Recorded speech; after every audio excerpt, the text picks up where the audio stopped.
Hey, it's Ryan with Parts Doctor, and today I'm going to show you how to place the freezer door gasket on the Samsung refrigerator. We'll need a couple different tools for the job. We'll leave those listed in the description below. Let's get started.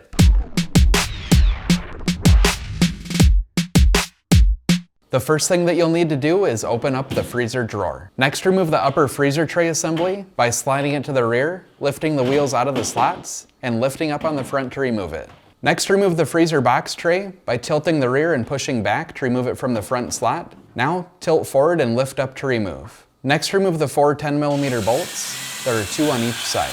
Next, remove the freezer door by grabbing both sides, lifting up to remove the freezer door brackets from the slide rails, and lifting out to remove. With the door removed, set it down on a soft surface to protect it from scratching. To remove the gasket, grab the edge and pull it towards the middle of the door to remove it from the groove.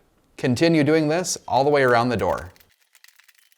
If you have a bad door gasket and you need to purchase a new one, you can check out our website, partsdoctor.com. We'll leave a link in the description below. You want to make sure that you're searching with the model number from the tag on your refrigerator to make sure you get the correct part. Commonly, the new gaskets can come folded for shipping purposes, which can cause creases or crinkles in the gasket. You want to follow these tips to ensure the new gasket seals properly. Lay the gasket out in a warm area to allow the gasket to restore to its natural shape.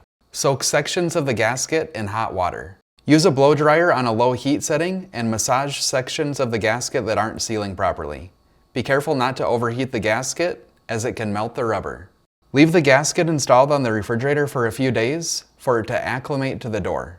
And finally, be patient, as it can take some time to form to the door.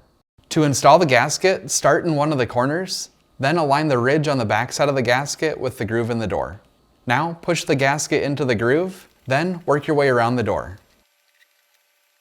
Next, reinstall the freezer door by aligning the tabs on the door brackets with the slots on the freezer glides and setting in place. Now, reinstall the 4 10mm bolts. Next, reinstall the freezer box tray by inserting the back first, then tilting the front forward into the slot and setting in place. Next, reinstall the upper freezer tray by tilting in the rear and setting it down onto the freezer box tray. Now push it to the rear and then pull it forward to make sure the wheels are locked in place. So that's it for this video. If you have any tips or tricks of your own, let us know in the comments below. And if you like fixing things, please consider subscribing.